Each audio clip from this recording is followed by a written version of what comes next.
1 अप्रैल 2024 Syria की capital दमिश्क में ईरान के कमर्शियल एम्बेसी पर एकदम से मिसाइल गिरती है और वहां बैठे बड़े बड़े ऑफिशियल्स और सैन्य अधिकारी अपनी जान से हाथ धो बैठते हैं। A major new escalation in the Middle East. Israel is considering how to respond to Iran's attack.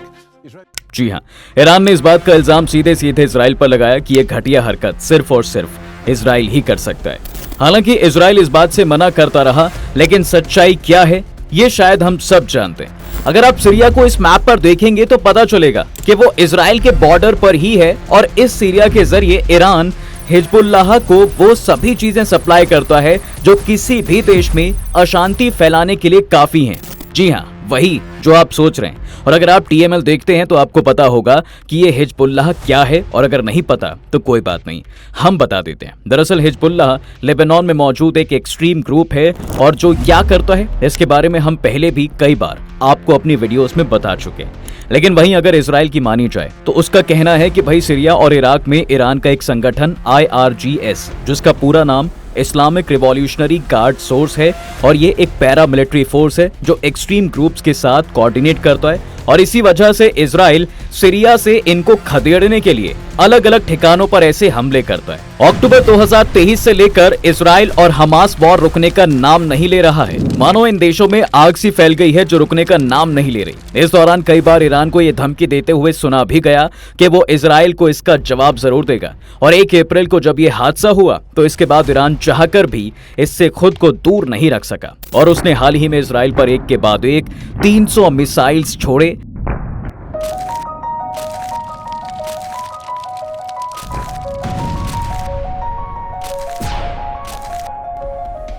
हालांकि ये मिसाइल्स इजराइल का ज्यादा कुछ बिगाड़ नहीं पाई और इसके हमले के तुरंत बाद दुनिया भर में तीसरे वर्ल्ड वॉर की सुगबुगाहट जाग गई और हर जगह बस इसी को लेकर बात छिड़ी हुई है। तो क्या सच में दुनिया थर्ड वर्ल्ड वॉर की तरफ बढ़ रहा है, और अगर हाँ तो इसका भारत पर क्या असर पड़ेगा और भारत इसमें किस तरफ होगा, ये सवाल शायद आपको भी परेशान कर रहा होगा। देखिए, ईरान और इजराइल के बारे में हम पहले भी कई बार बात कर चुके हैं। ऐसा नहीं है कि इजराइल के बनने के बाद उसके लिए 2024 तक चलकर आना आसान रहा है। ऐसा बिल्कुल भी नहीं है कि इजराइल के बनने के तुरंत बाद ही इजराइल कई अलग अलग देशों से अलग अलग तरह के युद्ध करता रहा है।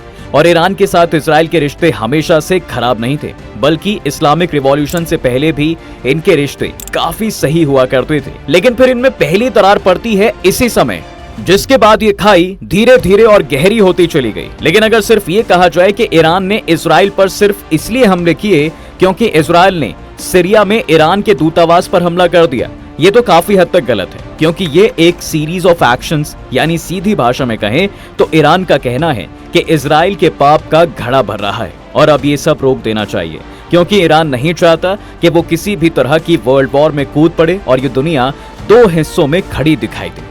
लेकिन चलिए इस सीरीज पर भी बात कर लेते हैं कि आखिर इजराइल ने कब, कहां और क्या किया। देखिए, आज हर देश अपने अपने न्यूक्लियर प्रोग्राम्स को लेकर काम कर रहा है, लेकिन ईरान के न्यूक्लियर प्रोग्राम को लेकर इजराइल में एक अलग ही बेचैनी है जो साफ साफ दिखाई भी देती है। पिछले कई सालों में ईरान लगातार ये आरोप खुलकर इजराइल पर लगाता आया है कि ईरान के न्यूक्लियर प्रोग्राम में जो भी ऑफिशियल्स या न्यूक्लियर साइंटिस्ट मारे गए हैं उसमें इजराइल की खुफिया एजेंसीज ने एक बड़ा रोल प्ले किया है, और जिसके चलते ईरान को लगातार न्यूक्लियर प्रोग्राम में मुश्किलें आती रहीं। और ये जो न्यूक्लियर साइंटिस्ट थे ये ईरान के लिए देश की संपत्ति से कम नहीं थे, क्योंकि ईरान जानता था कि अगर कोई उसे न्यूक्लियर पावर में आगे ले जा सकता है तो वो कोई और नहीं बल्कि यही इंसान था, और इसका नाम था मोहसिन फकीरजादे। जिस तरह भारत के लिए होमी भाभा और कलाम जी थे, तो ईरान के लिए इन्होंने न्यूक्लियर फील्ड में बहुत योगदान दिया। ये बात इजराइल को सताती थी कि अगर कहीं ईरान ने न्यूक्लियर बॉम्ब बना लिया तो वो इजराइल के लिए एक बड़ा खतरा बन सकता है,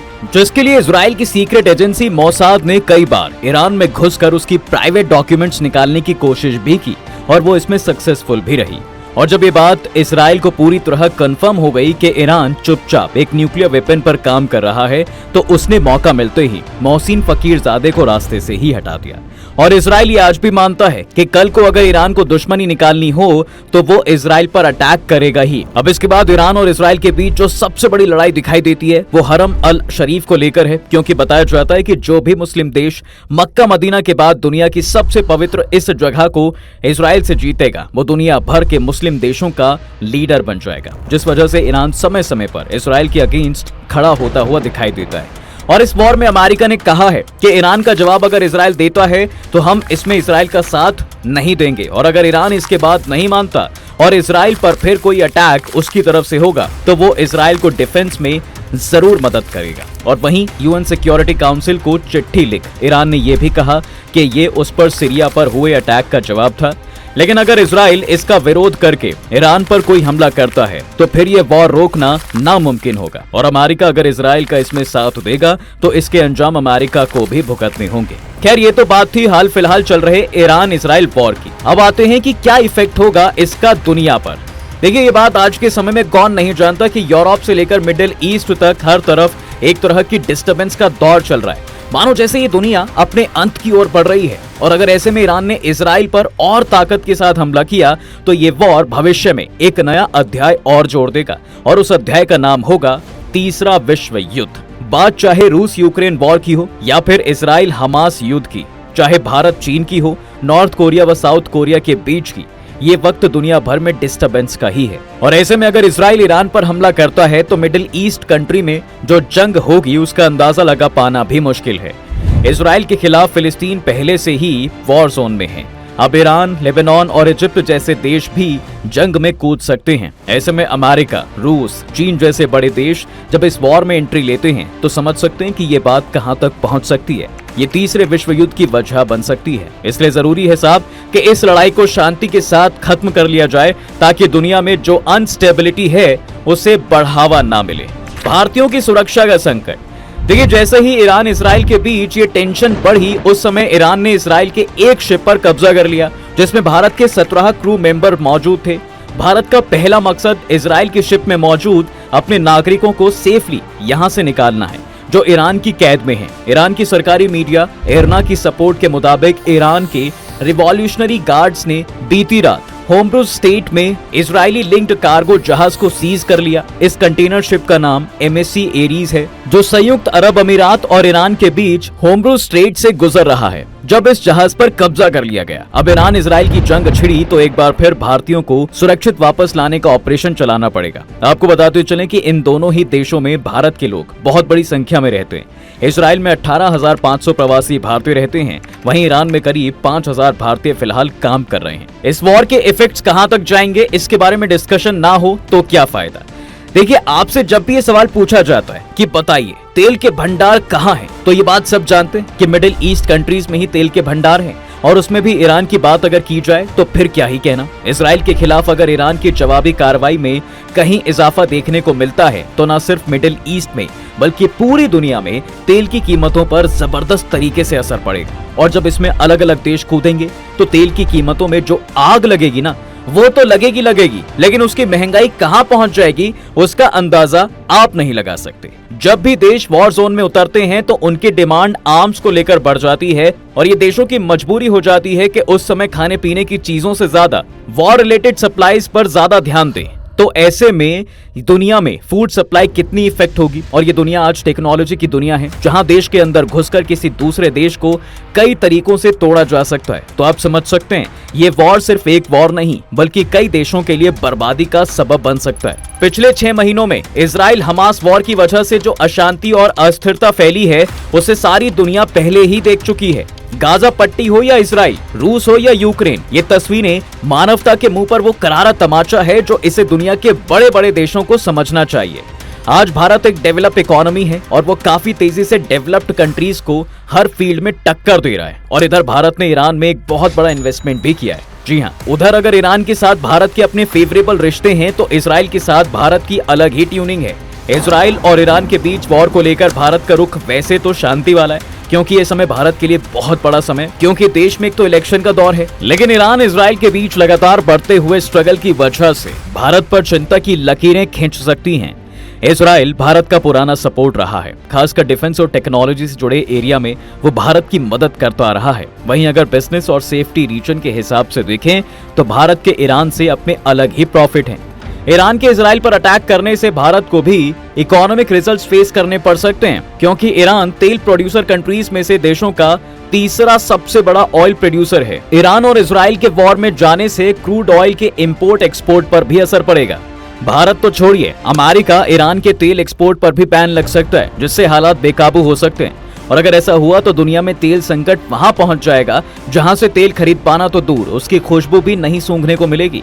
जो एकदम से कच्चे तेल के दाम आसमान तक पहुंच जाएंगे, उसके बाद सिर्फ बचे कुचे लोग ही तेल खरीद पाएंगे। ईरान से भारत में तेल की डिमांड पूरी होती है, भारत भी ईरान से तेल मंगवाता है। ऐसे में भारत के साथ साथ कई ऐसे देश हैं जो महंगा क्रूड ऑयल खरीदने पर मजबूर हो जाएंगे, और उसका कारण ये है कि ये देश अपनी जरूरत का 80% से ज्यादा ऑयल इंपोर्ट करते हैं। India will loss billion of rupees. आप लोगों की सेफ्टी के अलावा भारत की दूसरी सबसे बड़ी चिंता की वजह दोनों देशों के साथ भारत के बिजनेस रिलेशंस हैं। रिपोर्ट्स की माने तो दोनों देशों से 2023 से 24 में भारत का करीब 1.1 लाख करोड़ की बिजनेस डील हुई, और इनमें से अकेले ईरान के साथ करीब 21,000 करोड़ का कारोबार हुआ। उधर अगर भारत की चाय, कॉफी और चीनी से ईरान के लोगों के दिन शुरुआत होती है, तो बदले में ईरान भारत को पेट्रोलियम, मेवे और एसाइक्लिक एल्कोहल समेत कई सामान एक्सपोर्ट करता है। ईरान के चबाहर पोर्ट और इससे लगे चबाहर स्पेशल इंडस्ट्रियल जोन में भारत साझेदार है। वहीं भारत और इजराइल ट्रेड की अगर बात करें तो कॉमर्स मिनिस्ट्री के आंकड़ों के मुताबिक 2023 में इजराइल के साथ भारत ने करीब 90,000 करोड़ का बिजनेस फाइनल किया। वहीं समुद्री रूट जहां बीते 2 सालों से ज्यादा डिप्रेशन हुआ, उस रूट से भारत का भी काफी सामान आता है। ऐसे में जंग छिड़ने से भारत के बिजनेस एडवांटेजेस इफेक्ट हो सकते हैं। वहीं अगर रूट्स पर चलने वाले जहाजों की बात की जाए तो सिंगापुर से लेकर यूरोप तक के कई ऑयल टैंकर और कार्गो शिप्स में भी भारतीय स्टाफ अच्छी खासी तादाद में है। और अगर गलती से वॉर होता है तो ये भी समझ सकते हैं कि ये पूरी सप्लाई चेन को तोड़कर रख सकता है। तो अगर देखा जाए तो बात चाहे ईरान की हो या फिर इस्राइल की, भारत दोनों देशों के साथ फिलहाल अच्छे रिश्तों में ही दिखाई दे रहा है, और दोनों ही देश से उसका एक जबरदस्त ट्रेड भी जुड़ा हुआ है। लेकिन अगर बात आती है कि भारत इस कंडीशन में किसका साथ देता है, तो भारत हमेशा ही इस तरह के विवादों से दूर रहा है, क्योंकि वो हमेशा ही शांति समझौते को लेकर आगे रहता है, और भारत ने अक्सर इस तरह के आपदा को अवसर में बदलकर दिखाया भी है। तो इसमें भारत यही चाहेगा कि ये वॉर जल्द ही खत्म हो, ताकि किसी भी तरह से भारत को और इसकी इकोनॉमी को इसके इफेक्ट्स ना झेलने पड़े। आपकी क्या राय है इस पर कमेंट करके हमें जरूर बताएं, और हाँ, चैनल को सब्सक्राइब करना बिल्कुल ना भूलें।